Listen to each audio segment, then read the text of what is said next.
pozitif ayrımcılıkla bu hizmetlerin bu kadar süratle gelmesini sağladı. Yokluğu, yoksulluğu yeniyoruz. Mutlu olmamak elde değil. Ben başbakanımıza, milletvekillerimize, köylülerimize, çiftçilerimiz adına şükürlerimi sunuyorum. Ve Mardin'in sınır özlemini giderdikleri için Allah hayırlı eylesin. Kaç metre kazmışız şöyle gösterebilirseniz. Şöyle bakın arkadaşlar. Burada Kızılırmak'ın suyundan çok suyu 220-230 kilometre öteye götürüyor. Geldiğimiz nokta.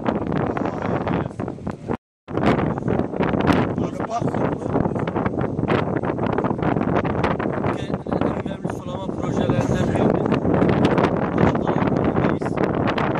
Türkiye'de daha önce temeli atılıp sıradan bir sulama kanalı dahi 20-30 yıl sürerken şu anda neredeyse dünyanın en uzun sulama kanallarından biri olan Şanlıurfa Mardin ana kanalı ki yaklaşık 210 kilometre 2-3 yıl bir kısa zaman zarfı içerisinde şu anda çalışmaları son aşamaya gelmiş önemli bir kanal.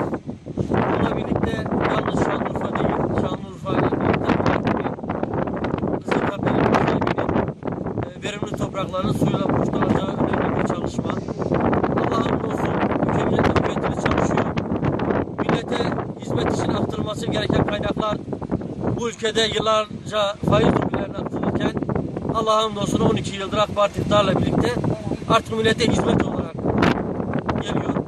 Biz şu anda Şanlıurfa merkezden yaklaşık 100 kilometreye aşkın bir yol alarak buraya geldik.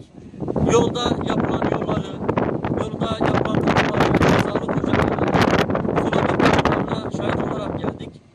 İnşallah bu yürüyüşün devamıyla birlikte bu hizmetlerimiz, milletimizin arzu ettiği hizmetler artarak devam edecek. Çünkü artık millete hizmetkar olan bir hükümet anlayışı var ve yıllardan beri rantiyecilerin faizcilere giden parayı Allah'a hamdolsun milletimize hizmet olarak aktarıyoruz. Ben bu hizmetlerde emeği geçen herkese huzurlarınıza çok teşekkür ediyorum. İnşallah milletimizin bize desteği ve duası kabul ettiği müddetçe bu şekilde büyük hizmetleri yine milletimize sunmaya devam edeceğiz. Sayın Büyükşehir Belediye Başkanı adayımız Sayın Celalettin Güvenç Bey ile birlikteyiz.